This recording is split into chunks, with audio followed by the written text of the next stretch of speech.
আজ অনেকগুলো দিন পর আমি আর আমার বড়দি একসাথে।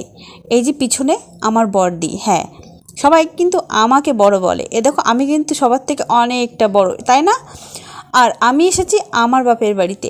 আসার একদম সময় হয় না, কারণ ছেলের স্কুল, 2 জায়গায় টিউশন, আবার ছবি আঁকা থাকে। এই জন্য না সময় করে উঠতে পারি না আসতে। আমাদের বাড়িটা কিন্তু বাপের বাড়ির থেকে শ্বশুরবাড়ি 2.5 কিলোমিটার দূরত্ব, তবুও আসা হয়ে ওঠে না। আর এদিকে দেখো আমার বাপের বাড়ির সামনে খালি ধান ক্ষেত আর ধান ক্ষেত, মনোরম পরিবেশ।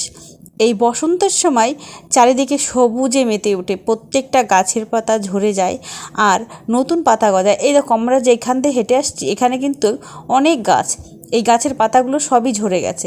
আর এদিকে আমি আর আমার দিদি কিন্তু একটা গান করছিলাম, সেই ভাইরাল গানটা, আমার অন্তর কাটিয়ে দিলাম তোমারে। বন্ধুরা, আমার দিদির সাথে আমার এই প্রথম মিনি ব্লগ। ভিডিওটা ভালো লাগলে অবশ্যই কমেন্ট করে জানিও, আর আমাকে সাপোর্ট করে আমার পাশে থেকো। ধন্যবাদ।